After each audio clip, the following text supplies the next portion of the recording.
Hi, friends. It's another episode of Doable Discipleship, and we have a small favor to ask of you. Would you mind taking a brief minute, less than 1 minute, less than 60 seconds? Think about it. It's not that long. It goes by very quickly. And in filling out a quick survey for us, because we would like some information about what you're interested in, where you're listening or watching from, and so that we can frame content a little more specifically towards you. Yep. Great. So we have linked to the survey in the show notes below. If you're listening, then you can click on the show notes and it'll take you to that link. It's a super quick form, just a few questions, and we would deeply appreciate it. Yeah, mobile friendly, so you can do it right now, just right from your device. It's even mobile friendly. Yep. Easy There's stuff. no reason not to. It's not scary. Don't be afraid. Such a little thing, but so important to us. We really appreciate your time, and we look forward to hearing from you. Thanks, friends.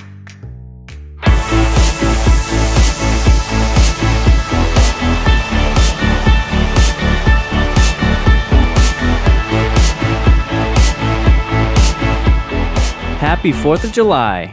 Woohoo! Fireworks. That's not patriotic, is it? You know, whenever you see a fireworks show now, there's the inevitable Katy Perry fireworks song that comes on. And I'm like, the only thing this song has in common with this fireworks show is the word firework. There's nothing patriotic about that song, in fact. No.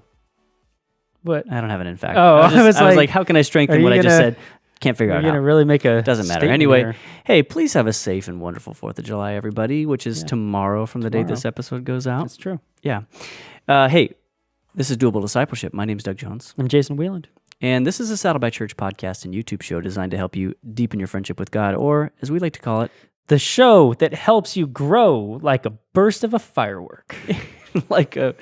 But hopefully not as gone as a firework. As robust and temporary as a firework. That didn't work out. Excellent metaphor, Jason. Thanks. Hey, today we're wrapping up a series that we started 6 weeks ago called, well, we didn't really name the series, but we're basing it on the book, The Relationship Principles of Jesus by Pastor Tom Holliday. Yeah. You can view it here. Jason is showing it off so beautifully. If you're listening, just use your imagination. If you are just tuning in somehow, if you're new to the show, well, first of all, warmest welcome to you. But if you have subscribed to the show for a long time and you just haven't been listening or watching, go back to episode 53 and you can start back there and then go through all the episodes and get all caught up. And pick up a copy of the book so you can follow along. Yeah. You can buy the book at saddleback.com/books. Click on relationships. Yeah, and there you go. Or you can find it anywhere else books are sold. This is a 10th anniversary year for this book, so it's ended up being just wonderful timing. This is our final episode in this book, and that's special, 10th anniversary. Yeah, it's almost like Tom wrote this book just for us, even though he didn't. It wasn't just for us, but we as a show didn't exist when he wrote this book. It's true. Anywho, so today we're going to be talking about the last, Pastor Tom wrote this as a 6-week kind of process, going through a 40-day journey. And we're entering into the last one today, which is that you must treat others as you want them to treat you. Well, of course, if you want good relationships, that is. And this is often called the golden rule, the teaching of Jesus that is just so simple, so basic to good relationships and toward becoming like Christ that we call it the golden rule. And we're going to be digging into that today. The theme verse is Luke chapter 6, verse 31. It says, "Do for others as you would like them to do for you." Mm-hmm. Such a simple moral and relational teaching, but so powerful, as we shall see. Yeah, so powerful. And so we start off this episode kind of asking the big question. The big question that we ask ourselves is, how do I get my needs met in this relationship? Yeah. That's something that almost all of us, even if we don't know that we're thinking about it, we're thinking about it. How do I get my needs met in this relationship? And so Pastor Tom, he lays out this list of the rules that we play by. And these are rules that are not good, but we play by them. And so we're going to talk through them and talk through why we shouldn't look at relationships this way. Yeah. First, we got the reciprocal rule, and that says, whatever you do for me, I will do for you. You scratch my back, I'll scratch yours, right? And so, but this rule, it carries a shadow side to it. It carries kind of a dark side, which says, if you don't scratch my back, don't expect me to scratch yours. Yeah. And so that's this idea of I'll do for you as much as you're willing to do for me. Yeah. Don't expect me to do anything that you're not willing to do, And so that can really be a hindrance in relationships. Because and it gets us nowhere, because it places all of our attitudes and all of our behaviors completely under somebody else's control. It focuses on what this other person is doing rather than what God says or how God says we should be acting in relationships. Yeah. So it's really a selfish way of looking at it when you think about it, because it's saying I'm not willing to give any more than the other person's willing to give. Yeah.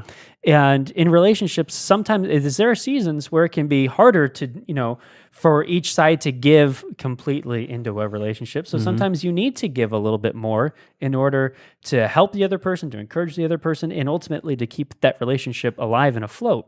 And that's something that we talked about in the second episode, where we talked about the things that love does. Yeah.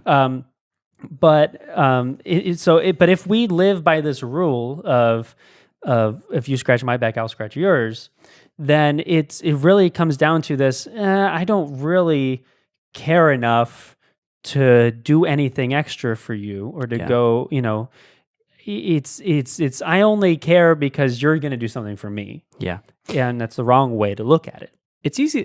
Probably some of you, when you heard that rule, you probably thought, "Oh, that sounds fair." Like relationships are supposed to be a two-way street. It's supposed to be like, both sides doing for each other, and that's true.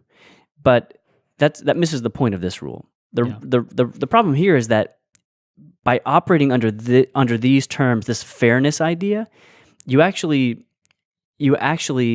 end up limiting how good you're going to be, how much good you're going to do unto somebody else. And so, like you said, what happens when you enter into a season of that relationship where maybe one person is suffering or going through something tough, and they don't have as much capacity to bring a lot of energy into the relationship?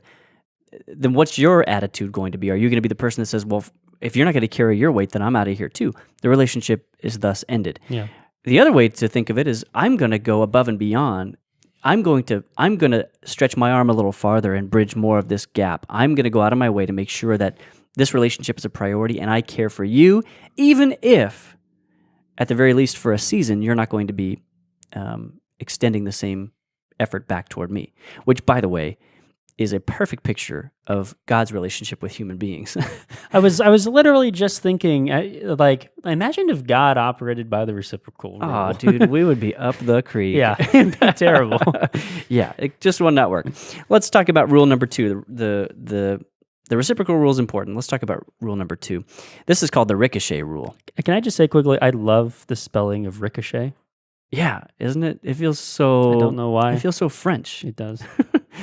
And this rule is the one that says, basically, the way I've been treated in other relationships controls the way I treat you in our relationships. So all the hurts of my past and all that stuff are going to be brought to bear on this relationship. And this is a tough one because it's hard to avoid. Obviously, we all show up to relationships with our own set of hurts from the past, things that we've been through, the things that have influenced us. But the problem with this rule is that it puts us in a position where we're forced to relive the pain of the past again and again and again in new relationships.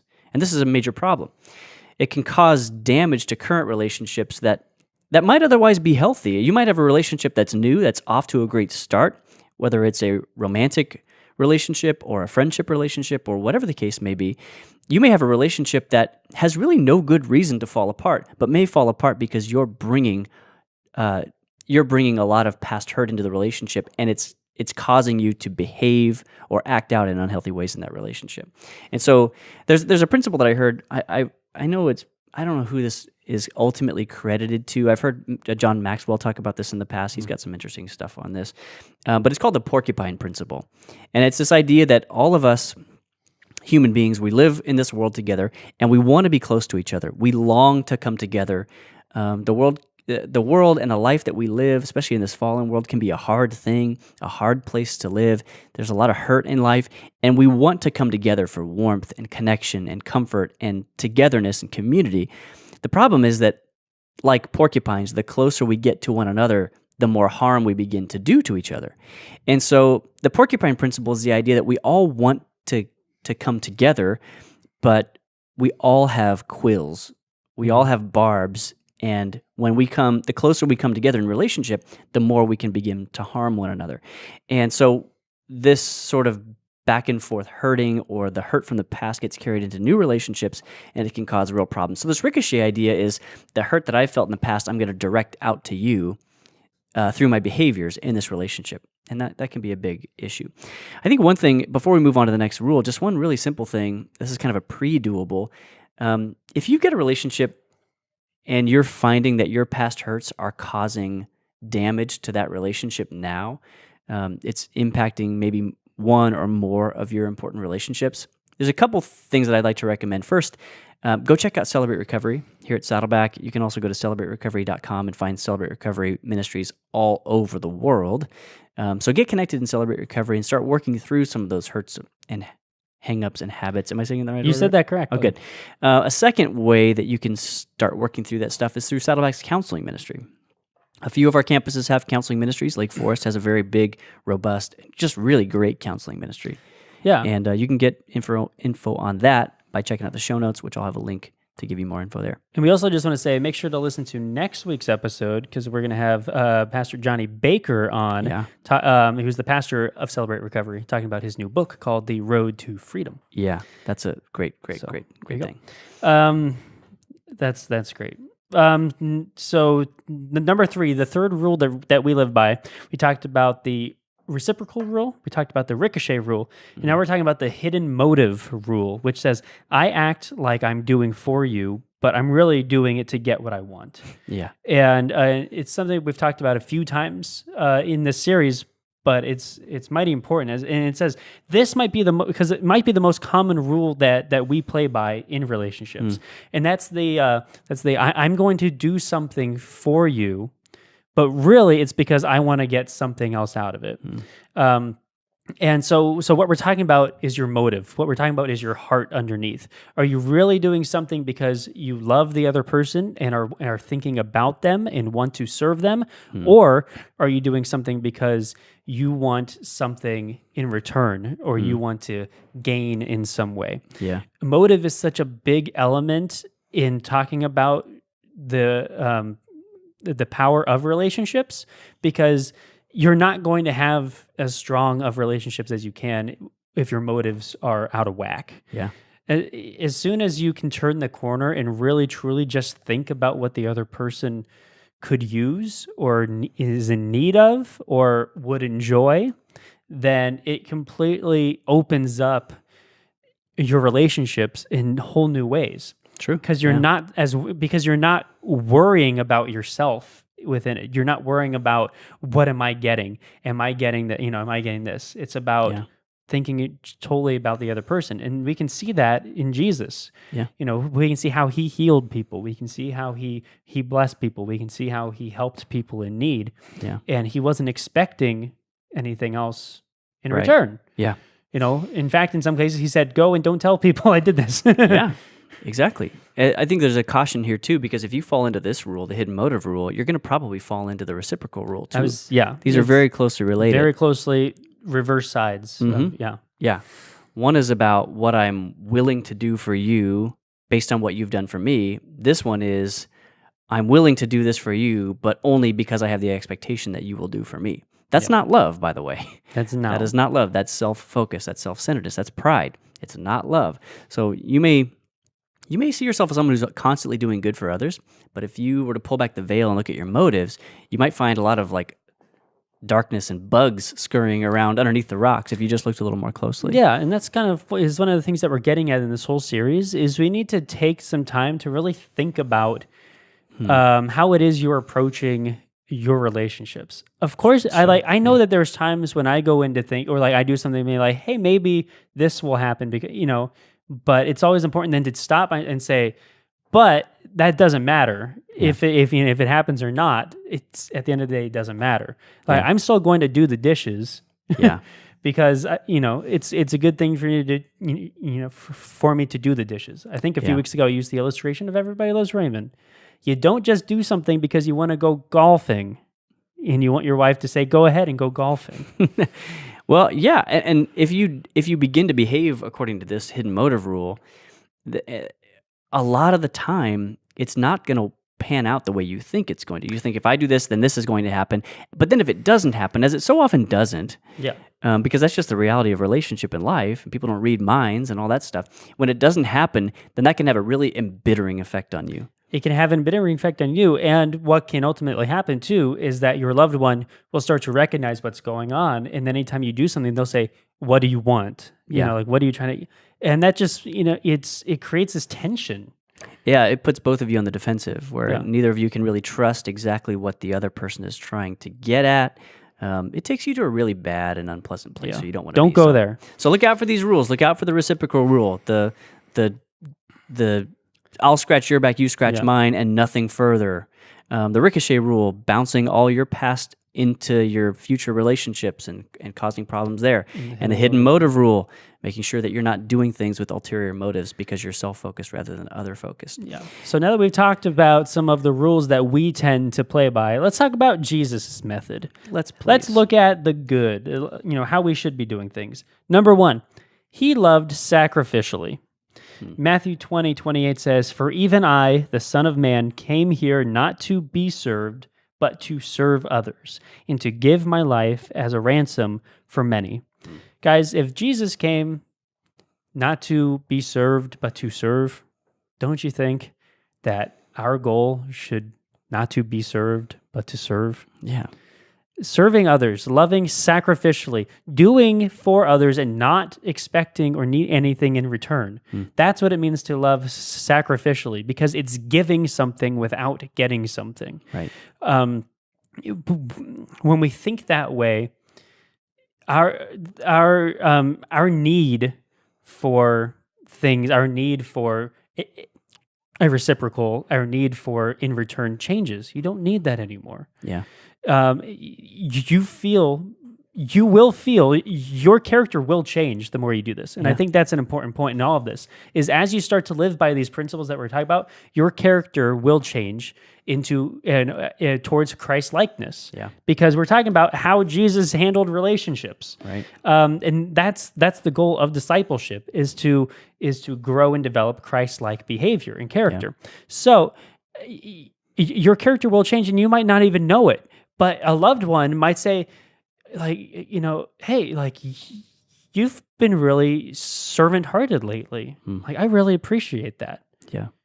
Like, and it may or may not happen, but your goal is not to have that. Yeah. But your goal is to, develop that kind of character. Yeah. Yeah. To use a word you love, harking back to that, the key question that we asked at the top of the episode is, how do I get my needs met in a relationship? That's something that we always have in mind. And it's not necessarily a bad question. It's about how we go about obtaining that or getting to the answer of that question. That's the hard thing.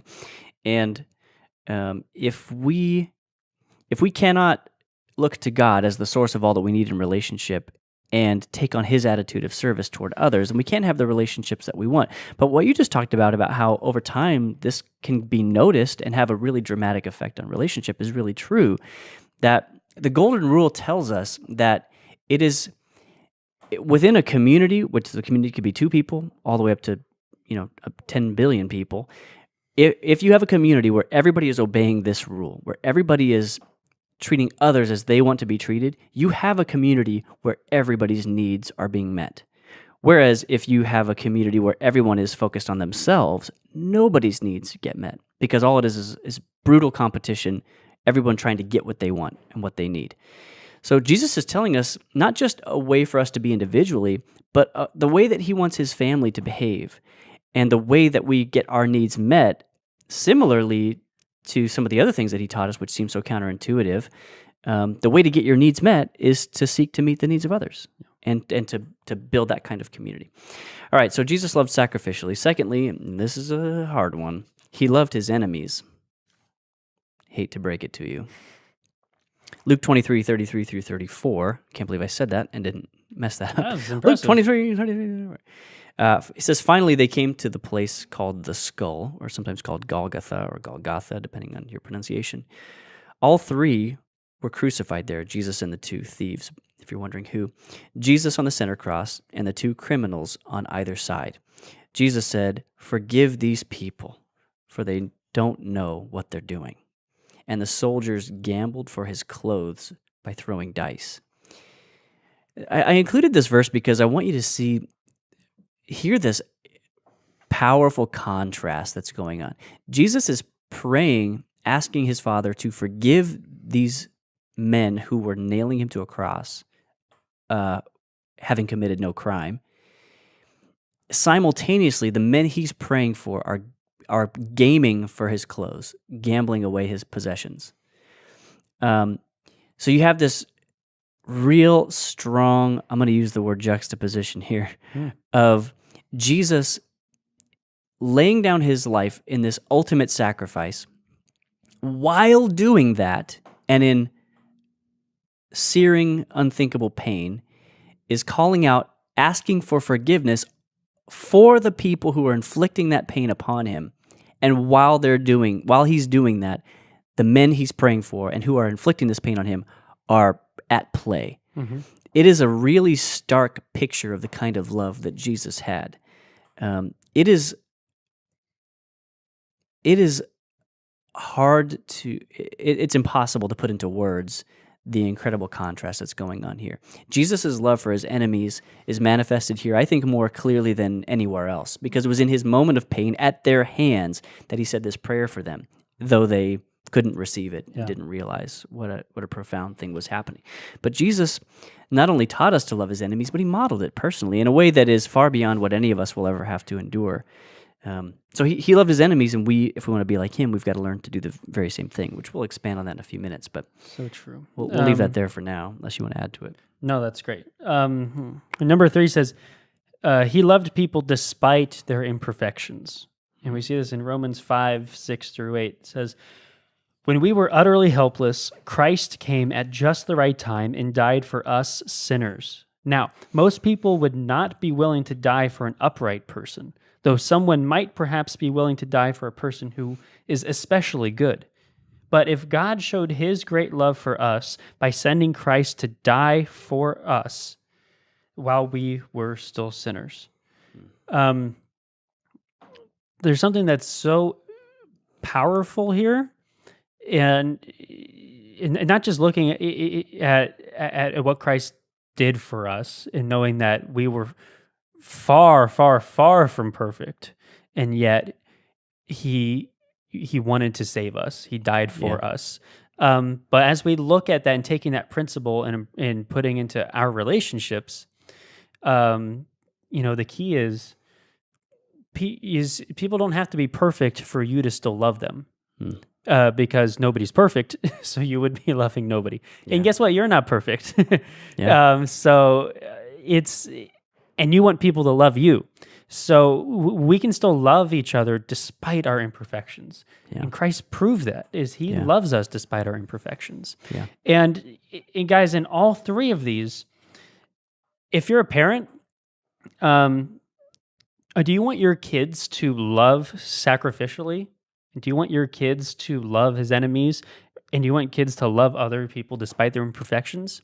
If you do, then the best way that they can learn is by modeling it for them. Totally. Live this way in your relationships with your spouse, with your friends, with your kids' friends, with your, with your family members, with your community.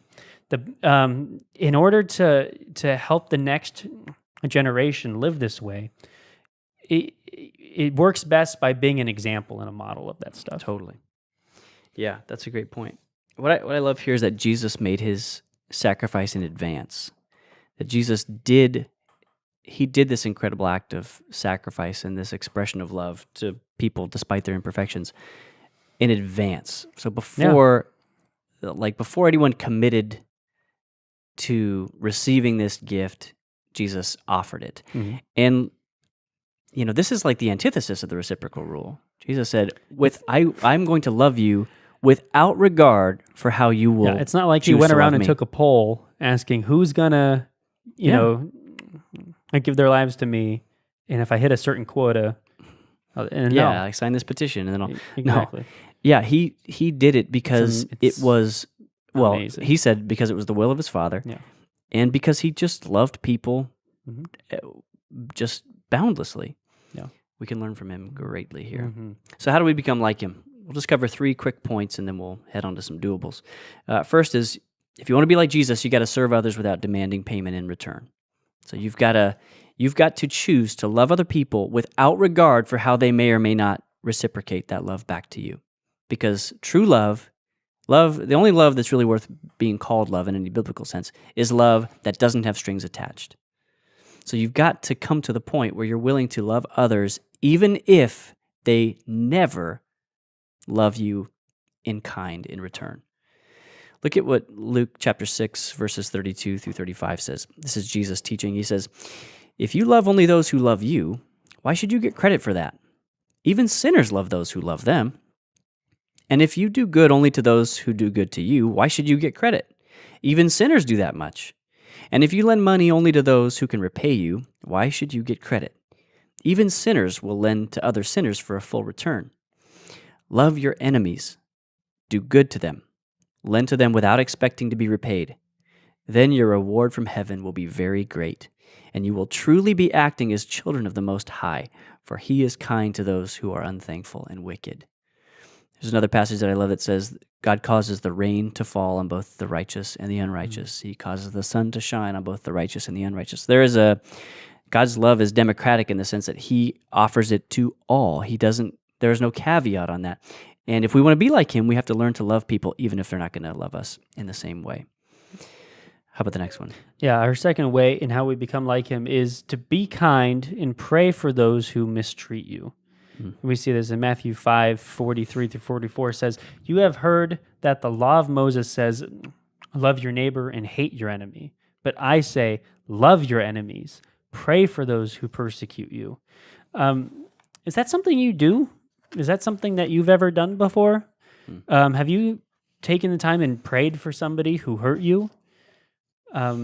It's so easy not to. But It's actually gratifying not to sometimes. yeah, There's sometimes part of you that's at like, least we feel it is. nope, not going At to. least we feel it's gratifying. Yeah. But I think what Jesus is saying is it's not really Yeah. that, that's not true gratification. Yeah. Or it may gratify, but it's not righteous. It's not Sure. good. It's not right. Sure. So if that's something that you need to do right now, I'd encourage you to take a little minute and do that. Yeah. Yeah. There may be a relationship that's just become polluted in your life simply because nobody has stepped up and said, I'll be like Jesus even if you won't. And not with spite, but with kindness and love and a sense of honest recognition of the situation and a willingness to obey Jesus. I will love you even if you can't, won't, or just will refuse to love me in return. Just start praying for the other person and pray Yeah. for your relationship. Like maybe it hasn't gotten better because nobody's been praying for it to be healed. Yeah.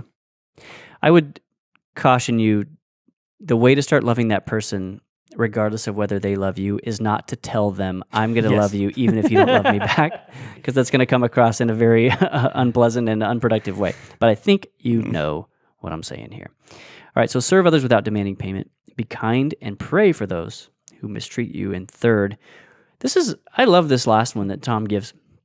Forget the ideal. Go for the real. And I'm going to read a quote from Pastor Tom's book from page 319 on this, but the idea here is that you set aside all of your expectations, all of your personal rendering of what the future ought to look like and of what a relationship ought to look like. Put all that aside and choose to go for real changes that can make a real difference in your real relationships right now, instead of trying to make some fictional reality, come into existence, or instead of hating your relationship as it is because it's not how you think it ought to be. Forget the ideal, go for the real. Check out this, I was going to say verse, but this little piece of Tom's book here. It says, back in the Old Testament, we read a lot about people worshiping idols. People trusted these false gods made out of wood or stone to give them a better life, better health, a better family. We don't have little wooden gods anymore, but we still have idols. We make an idol out of the ideal. We set up in our minds a perfect image of how things should be and end up focusing on that. It keeps us from the real thing. This idol keeps us from making the little changes that can make a huge difference. So I love the idol terminology. We haven't talked about idols on the show in a long time. That's quite a while. That's a future series for sure. Talk about how we idolize things and how it reveals what's going on in our heart. But we do idolize the ideal that we have pictured in our minds, and unfortunately, we actually forfeit the reality, the real blessings that we have today, because they're not quite up to the picture that we've built up in our minds. So don't make an idol out of your relationship ideals. That's a big one. Shall we move into doables? Guys, our final doable section for this series. Yeah. We've mentioned a couple of doables as we've gone on through this episode. So our main hit for doables this episode kind of harkens back, to the last bit that we were talking about, which is just say a simple prayer of gratitude each day this week. Yeah. Just thank God for all of the real blessings that He has given to you. When you pray in thankfulness, in gratitude, it reorients your heart to be thankful for all things. And that can trickle into any hard relationships that you have too. So pray a prayer of gratitude each day this week. And as I mentioned earlier, if you have relationships that are struggling right now, pray for the other person and pray for the health and healing and reconciliation in that relationship. Yeah. Basically, it's just a whole doable of prayer this week. Yeah. Pray together. Pray with your friends. Pray with your family. It's, prayers all around. Yeah. That's The really doable good. this week. Prayers all around. That's really good. I'm going to throw a little salt and pepper on this doable. Do you mind? I don't, depending on what it is. It's literal salt and pepper. So every day I have a prayer that I do on my way home, and the last stretch is my gratitude section, which probably should be up front, but I have all these prayer monuments that are on my drive that prompt me to pray for different people, different things throughout. And then the last stretch there's this last ascent as I'm getting out of the canyon, and that's where I usually pray. A prayer of gratitude. And I like it too because it's the last thing that I'm praying before I go home and see my family. So it puts me in a good state of mind, and that kind of thing. And this is a relatively new habit, so don't be like, wow, Doug, what a holy practice you've got going. It's pretty new, still working it out. But one thing that I've started to do is I'll pray with some instrumental music under my prayer. Oh, that's good. And here's what that does for me. And maybe this doesn't work for you. Maybe you're just a different kind of person, or you have a different kind of mind. You don't engage with music this way. But the thing with me is, like, at the end of a long day, you may be stressed out, tired, or whatever. Sometimes you enter into a time of prayer, and it's hard to get your mind and heart in gear, like get it engaged. And for whatever reason, for me, music helps cut through that a little bit. So I can, for some reason, music faster and better than almost anything else that I can think of has a way of softening me and taking me out of a wound up state of mind. So there are a couple songs that I have that I'll play that are instrumental only, so I'm not distracted by lyrics or singing along and that kind of stuff. It's just sound, and it helps strike a tone as I'm cruising and as I'm enjoying this time of prayer, and actually makes me enjoy it more because it kind of gets my mind in gear. So consider just putting together a prayer playlist, something that you can play under your prayer that will help establish a state of mind, because we're multifaceted creatures, and it's not always easy. Just because you want or because you need to pray in a moment doesn't mean that your heart is ready to enter into that without being like, sometimes your heart is just in a hard place at the end of a day or something like that, or because of something that you're going through, and music can help chip away at that and help you enter into that It's time. helpful to have that cue for your brain to know it's time to shift gears. It's good for habit reinforcement. It's good for a tone, and it just makes it a very enjoyable time. And music just does that. God made music. Music is an important part of the Christian life. That's why we incorporate it in worship services and all that stuff. And it always has been. As long as humans have been on this earth, they've been looking for ways to make music. So music does have a very powerful influence on us. So if you can couple music with your prayer life, it might help you get your heart to a place where you're willing to pray for somebody that you were really ticked at 5 minutes ago. So little pro tip. To smooth jazz? I don't listen to smooth jazz.